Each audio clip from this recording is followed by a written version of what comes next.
From Washington, the McLaughlin Group, the American original. For over 3 decades, the sharpest minds, best sources, hardest talk.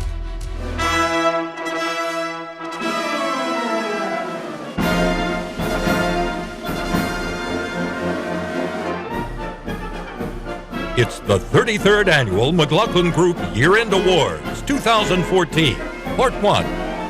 Here's the Master of Ceremonies, John McLaughlin. Biggest winner of 2014, Pat. Republican Party, John, they haven't seen glory days like this since the golden era of Harding and Coolidge in numbers. Mitch McConnell and the GOP are right, but also, sadly, ISIS, very brutal extremist group, very rich extremist group, terrible tactics. Tom? Yeah, the government of Iran, because of their expansion of theological power in Iraq and beyond. What? It has to be the Republicans who came out of nowhere and won both houses of Parliament, the government. It's just a huge victory for them. The envelope, please. Light my fire, will you? Look at that outfit. Compare the jacket and the trousers. It's a wonderful combination. That's real ignition over there. Let's see if I can get this out now. You know this routine, Pat? Yeah, that's Karnak the Magnificent. What is the, he gives, Karnak you the give Magnificent? the answer and he gives you the question. Who did this? You've got to get it out. Johnny Carson. Ed McMahon. Ed McMahon and Johnny. A greater pair. You take it out, what do we do? You were blowing it. Blowing it, right. Then what? Then give it to right. McMahon. McMahon gives the question and you give the Here you answer. are. Here we go. The biggest winner of 2014 is the United Kingdom. Last September, a referendum on independence for Scotland nearly severed Scotland from the 307-year-old United Kingdom, but the secession was averted. A great victory for UK Prime Minister David Cameron and former PM Gordon Brown, both of whom personally carried out the last-minute campaign appeals to keep the Union intact. The biggest winner of 2014, the UK. Okay, biggest loser, Pat. Barack Hussein Obama, John, wiped out completely in the Congress, poll ratings below where they've been in a long, long time, and he beats out Sony. Eleanor. Bill Cosby, and then on the political side, former Virginia Governor Bob McDonnell, who is heading to the slammer instead of having a spot on the Republican ticket. You saw Cosby's wife and her defense of him and her repudiation of what she's been He didn't have a good year. What? No, Tom. I'm going to go with Rolling Stone magazine after a complete fall apart at the end of the year. What? Well, it seems to me that it was Barack Obama. I mean, he was absolutely obliterated in the election. His poll numbers are down to 41%, which is about as low as it can get. He's lost a lot of traction both within the government and in the country, and there's just no sense of what he stands for in terms of a public program. That's a good note on your part. The biggest loser, however, is Harry Reid, the Democratic senator from Nevada who was Senate Majority Leader. Reid was seen as Obama's puppet in the Senate, faithfully obedient to the White House, but at the expense of his own post as Majority Leader. Biggest loser, Harry Reid. Okay, best politician, Pat. I'm going to give it to Vladimir Putin, John. He playing a very weak hand. He lost the Ukraine, but recovered by grabbing the Crimea. So playing a weak hand, I think he did the best job. Hello. Elizabeth Warren, who has her pulse on the energy in the Democratic Party and is really connecting with Middle America and their anger against the banks. Tom. I'm going to go with John Boehner. Unpredictable choice there, but the fact that he's kept his caucus in shape and he's won another major victory in the midterms. Well stated. Mort. I'm going to go with Narendra Modi, the Indian Prime Minister who defeated the Congress Party for the first time really since India was formed, took over the government in a huge way, became a major, major international player. Best politician, a joint award to former Undersecretary of Defense Michelle Angelique Flournoy and Senator Jack Reed, Democrat of Rhode Island. They both turned down President Obama's overtures to replace Chuck Hagel as Secretary of Defense. At this stage, a senior appointment in the Obama administration would be toxic to a political resume. Okay, worst politician, Pat. Eric Cantor, first majority leader thrown out of office by some unknown.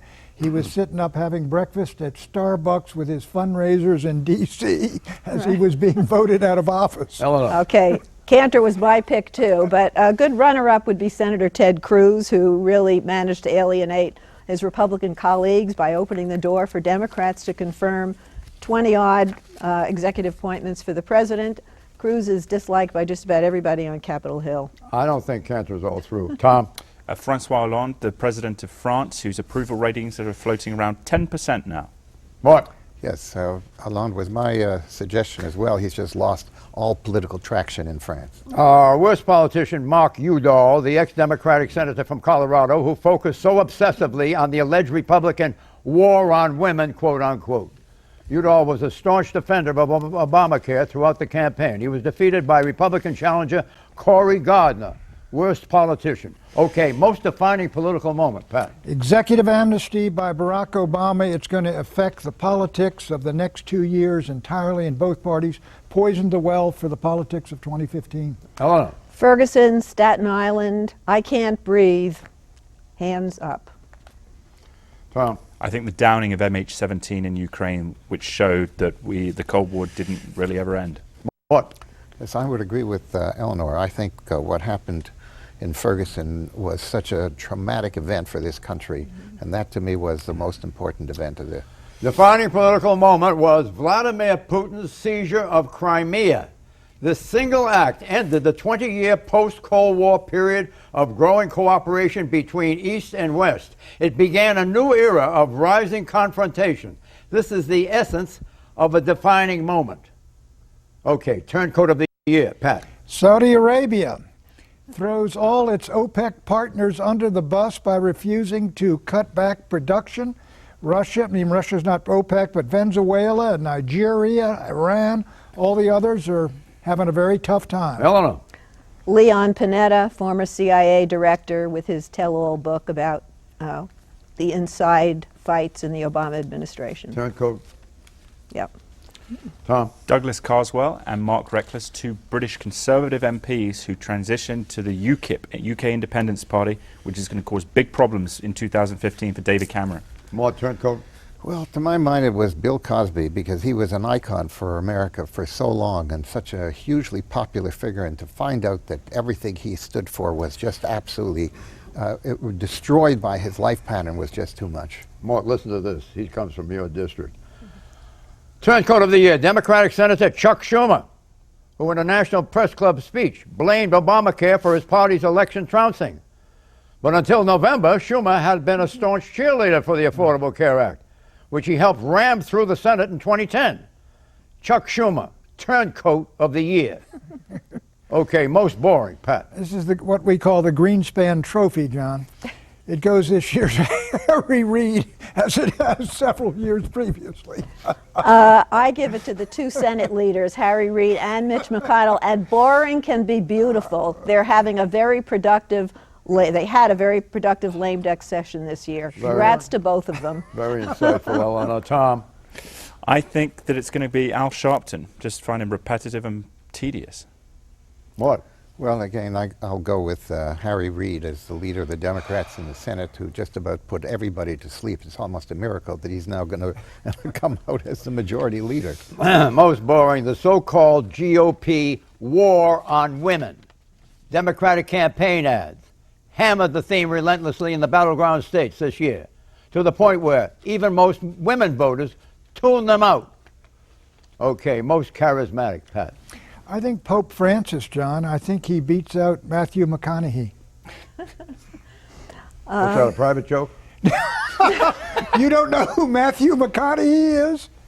He's the You better go on, true Ellen. detective. Put me on your list, Eleanor. Okay. Eleanor, go ahead. I second on Pope Francis, but I also give it to Elizabeth Warren, who really made an impression this year. That's right. Really? Yeah.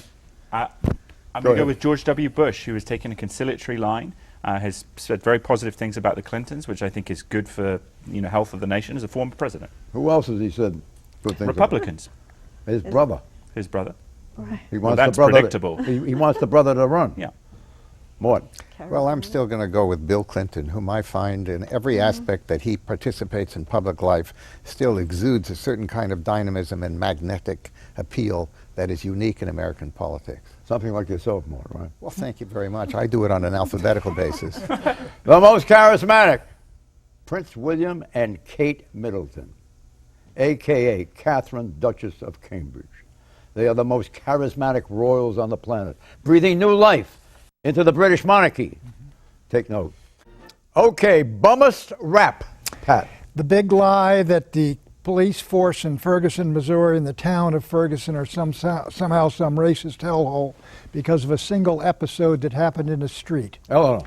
A BUMMEST rap that Obama is abusing his executive order and acting like an emperor. That is, except when he's a bystander and passive and not acting like a leader.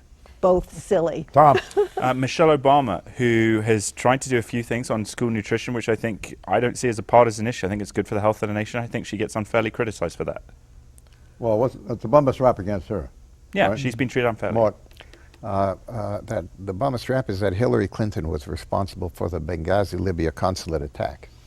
BUMMEST rap award goes to Senator Dianne Feinstein's charge that the Central Intelligence Agency misled Congress and the White House about its harsh interrogation of al-Qaeda detainees. Whereas the president and the congressional leadership were kept fully informed. Okay, FAIREST rap, Pat. Good for you. FAIREST rap is that ISIS is genuinely an evil organization with those public beheadings of people who were innocent aid workers and journalists and the rest. Eleanor. FAIREST rap that climate change is an existential threat and could lead to the extinction of the planet. Oh no. Tom. That President Obama's civilian national security advisors are not fit for duty. Mort. That Vladimir Putin, who was the former head of the KGB, turned out in his international dealings and his other dealings to be as tough a son of a gun as there ever was in world politics. FAIREST rap is the rap against Obama, President Obama, from David Crone, Chief of Staff, to Senate Majority Leader Harry Reid for failing to help the Democrats keep their Senate majority.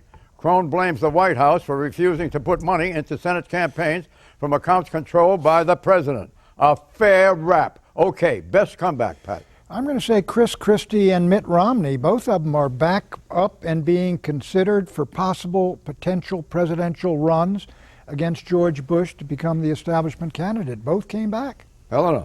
The city of Detroit, out of bankruptcy and now a destination for millennial homesteaders. Interesting. Mort. Tom.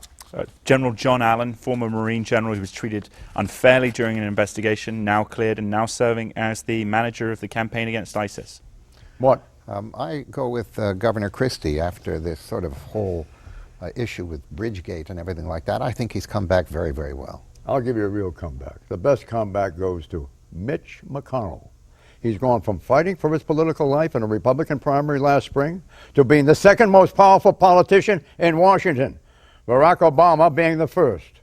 A sweet victory for McConnell. Okay, most original thinker, Pat. Nigel Farage of the UKIP, Tom, who is taking up the cudgels for independence of the European Union, doing a tremendous job, quite frankly, bringing over two Tories, a real threat to the Tory party's hegemony in Great Britain. A little obscure, but well stated, Pat.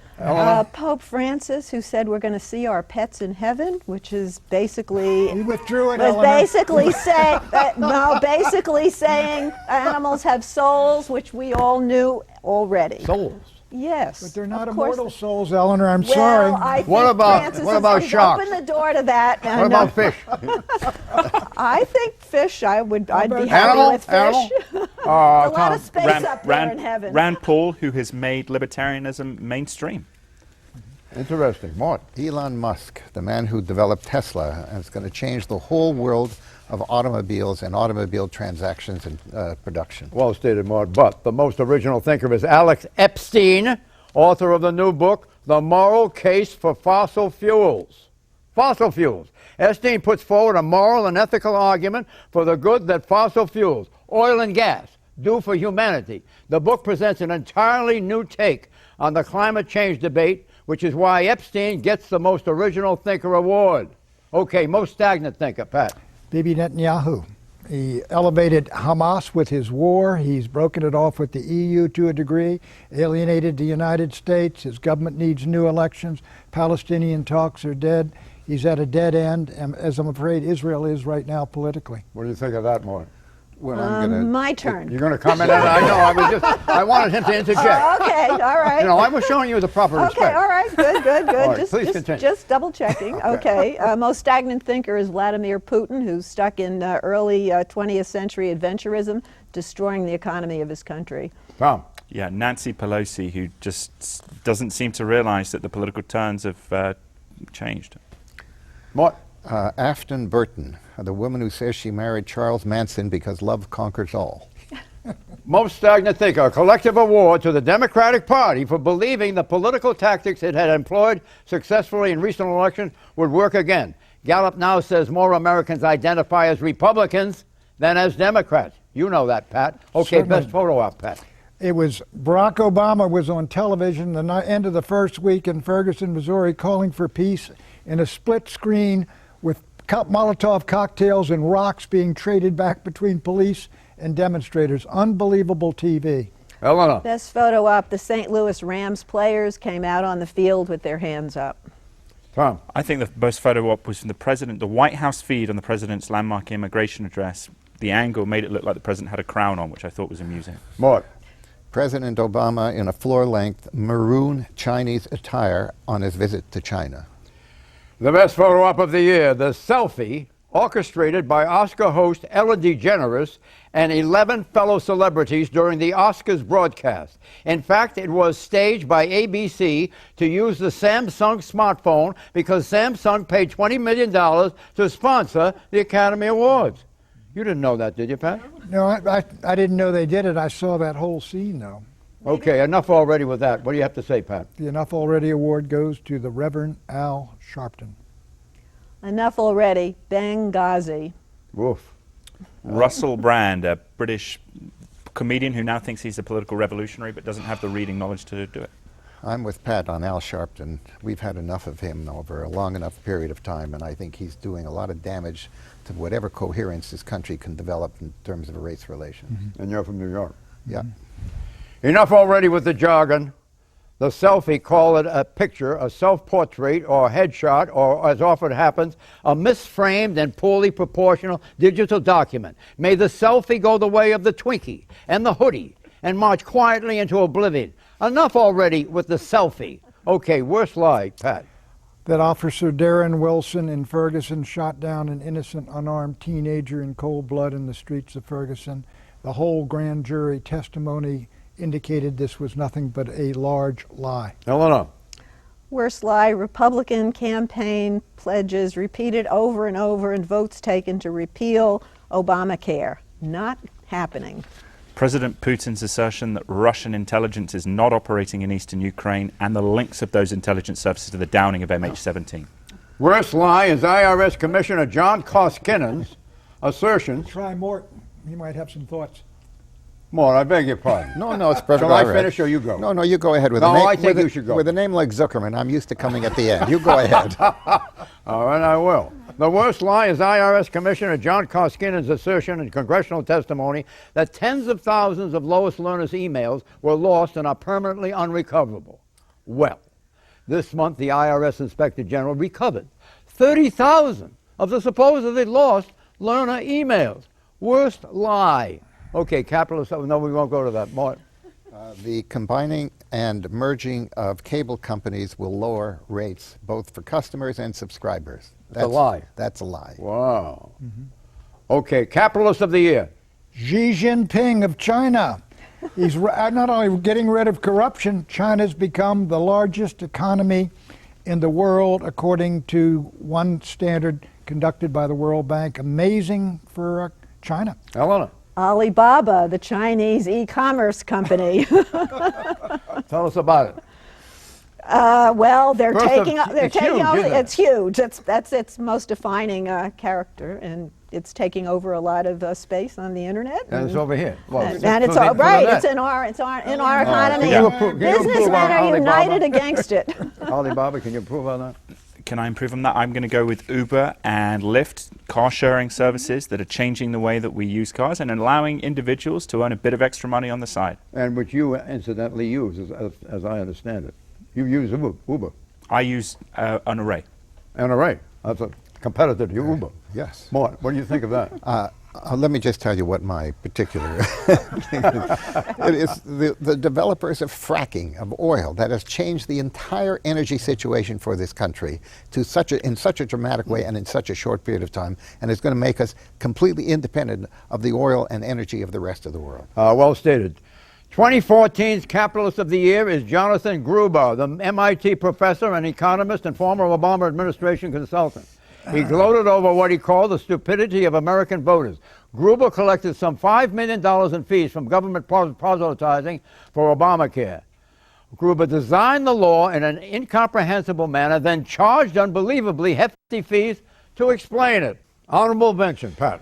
Marine Le Pen of the Front National, the National Front in France, John, and the reason I say that is because she did extraordinarily well in these European parliamentary elections. She's not running first for president of France, but she's part of this movement. Nigel Lafarge is in, all these other populist right-wing movements, some of which are leaning toward Putin. It is one of the most dramatic movements, and it's growing all across Europe. And a lot of people think it's unhealthy. There are some far-right groups associated with it. But it seems to me, ultimately, this is going to lead to the breakup of the Eurozone and maybe even the breakup of the European Union. Eleanor. I nominate the people who are on the front lines fighting Ebola. Doctors Without Borders, the doctors and nurses who went over there who put their own lives at risk in order to help, the U.S. troops who went over to build facilities. There's a lot of self-interest and national security involved on the U.S. part, because if you don't stop it in West Africa, you're going to have to deal with it here. But I really commend people who go into that environment and know their lives are at risk and feel that their duty is to help their fellow man. Well stated, Eleanor. Tom. I'm going to go with Ashraf Ghani and Abdullah, the leaders of Afghanistan, who have decided to come together and try and pursue some form of political reconciliation in the country. They're promising, still low-level changes in development and governance. The Afghan National Army is holding ground, and there's a credibility there that is important to build a relationship with the United States. And if we compare it with Hamid Karzai, it's an improvement, and it's important. We've lost a lot of Americans in Afghanistan. It gives us the hope that we might be able to salvage something there. What? Well, I would go with the Canadian government, led by a couple of very mature, serious leaders who have done a marvelous job, both in terms of integrating the country between the French-speaking and the English-speaking country, and to develop and continue to develop a modern economy in the context of being right next door to the United States. Are they soliciting counsel from you? Only on Sundays. Are you looking for On Sundays? After they see the McLaughlin Group, they call me. Mort is Canadian by birth, we Are should you point looking for out. some kind of medal from these folks up there in Canada where you were born? They are really doing I a agree terrific with you. job. I agree with you. I know the foreign minister. I think Yeah. going back to what you were saying, Pat, I mean, there is a concern. I mean, Le Pen, there are some really unpleasant sentiments in part of Le Pen's movement. She's trying to move that a little bit away, but it still flirts with it. But you're right in the sense that I think it does portend the collapse of the European Union project. Honorable mention goes to Ukrainian President Petro Poroshenko, the former chocolate magnate, become Ukraine's 5th president in the midst of its most severe crisis since independence from the Soviet Union 23 years ago. Poroshenko is simultaneously battling a crumbling economy and Moscow-backed Russian separatists. He's a true patriot, and Ukraine's freedom is in his hands. I think you would concur with me on that, wouldn't you, Mort? Yes, yes. I What think is he a has done a chocolate? terrific What is a job. former chocolate magnate? Did he head up He's a got the Hershey's plant? chocolate or- cup. That's the big. He's Hershey's in He's Ukraine. Hershey's in. But you Okay. know, Eleanor, I think the question is, how does he raise $3 billion selling chocolate? Oh, I think selling There chocolate is there a an pretty issue, good though. deal. I mean, There is an I'm issue? gonna there is an issue in Ukraine. The patronage politics and sort of organized crime, a lot of money floating around is still a big know, issue in Western. and the United States ought to get in there, I think, and try to end this war. People talk about putting in weapons to Ukraine. They can't defeat Russia. You'll have a larger war, more Ukrainians dead, Russians dead, a disaster. I think we really ought to get in there politically and diplomatically and try to end it and end the killing. And make it, Chocolates for peace? well, I mean, Poroshenko is a strong man. Do you think Poroshenko is able to control Putin? No, he's not. I mean, but I think Putin wants a deal. I think I believe we ought to stop the war. Putin I don't is- see He any. wants to deal on his terms, though, Well, which is I very don't tough think he to- wants to own the 2 provinces in the Luhansk and Donetsk. Putin wants the stands. Putin is So crashing understand. and burning. Putin has got, Eleanor's, he's got enough problems on his Yeah, plate. that's He right. wants Kazakhstan, go in and invade that. I think the problem's- Tajikistan, there's another stand he wants. There's, Kyrgyzstan, there's just naming Turkmenistan, there's stands? Uzbekistan. Right. He wants them all? Well, that's the way it looks. That's the way it looks. He wants controlling. Moldova, I do not believe Estonia. that. I don't believe He it. wants the Russia of the past to He become wants the the Russia of Russians today. back in Russia. Right. Also, he has support in the stands. Listen, look, I think, Putin, he's a man we can do business with, I believe. But if we do business with him holding all the cards, he does not want to He make doesn't any have all tough the cards. concessions. He doesn't have all the But cards the problem anymore. is, with his political strategy, I think he becomes more dangerous because of his weakening position with those That's authorities. what I'm afraid of. I came close to naming him the biggest loser of the year. Okay, here it is, Person of the Year, Pat. I think Pope Francis, John, he's not only a worldwide sensation, but there could be a real split coming in the Roman Catholic Church, which was, before Islam took over, the largest religion on earth. Hello. California Governor Jerry Brown, who was governor in the 1970s for 2 terms, just won election handily to his 4th term. He's now in his 70s. He has handled the budget issues in California with great deftness and managed to preserve investments in education and social policies. So he's beloved on the left and the right. The unnamed clandestine service officer of the CIA, treated disgustingly by the United States Congress, but serving very honorably and courageously around the world under the surface of public awareness. Vladimir Putin, who has emerged as an enormously effective and powerful and tough-minded player on the world scene, and at this point has made us look very, very weak. Person of the Year, Pope Francis, especially now that he's told us that animals can go to heaven. And Oliver is up there waiting for me. Next week, join us for the McLaughlin Group 2014 Year-End Awards Part 2. Merry Christmas. Bye-bye.